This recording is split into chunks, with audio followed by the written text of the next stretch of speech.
ঘোষণা করেদেলে কেবল যোজনাକୁ ହେବନି ତାକୁ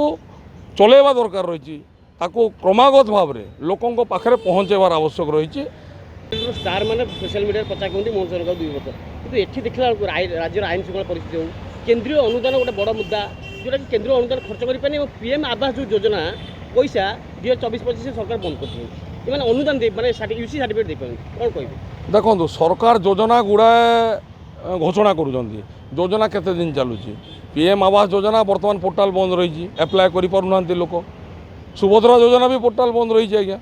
सुभद्रा योजना भी नुआ जदि कई हिताधिकारी जदि ताको आवेदन करें सेमती आप देखो ए 3 मास ला भत्ता लोक मिलना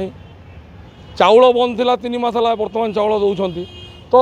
घोषणा करदेले केवल योजना को हेबनी ताकू चलेवा दरकार रही ताकू क्रमागत भाव में लोकों पाखे पहुँचाइबार आवश्यक रही रहा कथा सरकार को 2 वर्ष पूर्ति अवसर में मु बर्तमान राज्य सरकार को शुभेच्छा जनाऊँगी 2 वर्ष धरी शासन में बसिले किछि सफलता पाई सफल राज्य को विकास दिगरे आगेवाई किछि उद्यम करिसेंति धन्यवाद दूची किंतु सफलता ठारू विफलता बेसी रही जो पूर्व सरकार रे जहाँ चली बर्तमान भी ताहा चली से गोटे ट्रेंड चली किंतु वर्तमान सरकार राज्य में किसी शिल्पानुष्ठान करने उद्यम करिसेंति जहाँ भी हो से धन्यवाद दौचु किंतु सरकार जो प्रतिश्रुति राज्यवासी को देकी आसीथिले सेही प्रतिश्रुति सरकार संपूर्ण फेल मारिसेंति तत्सहित सरकार बसिला पर मध्य से राज्यवासी को एवं विभिन्न हिंदू संगठन को हो कि विभिन्न अनुष्ठान को जो प्रतिश्रुति देते ताहाको पूरण कर पारना मात्र कई दिन सरकार शुभेंदु सरकार सी आसु आसु जो एक्शन ट्राबल टोर एक्शन ने जो मैंने अनुप्रवेशकारी थे बांग्लादेश जो हटेले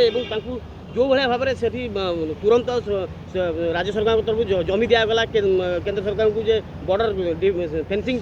किंतु एठी से बांग्लादेश अनुप्रवेशकारी माड़ी बजी रही भुवनेश्वर आज टेका पकेब से दिगरे फेल एक देखो निश्चित रूप से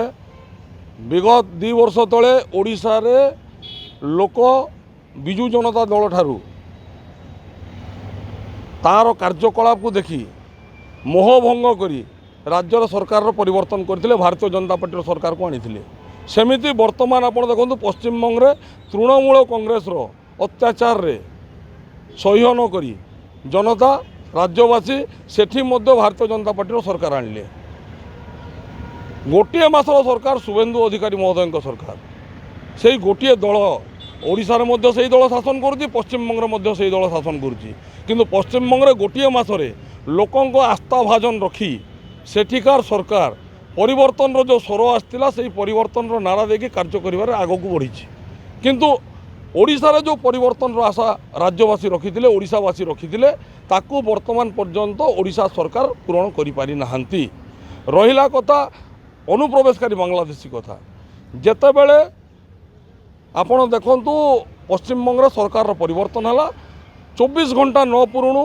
मुख्यमंत्री शुभेंदु अधिकारी 2-3टी नियम सांगे सांगे घोषणा कले जे राज्य रे कौन प्रकार धर्मानुष्ठान रे बड़ साउंड रे माइक बाजी पारिबो नहीं से हिंदू देवादेवी मंदिर हो कि मुसलमान धर्मर मस्जिद हो किंबा आपणकर ख्रीस्टान धर्मर गिरजाघर हो से नियम को से लागू कले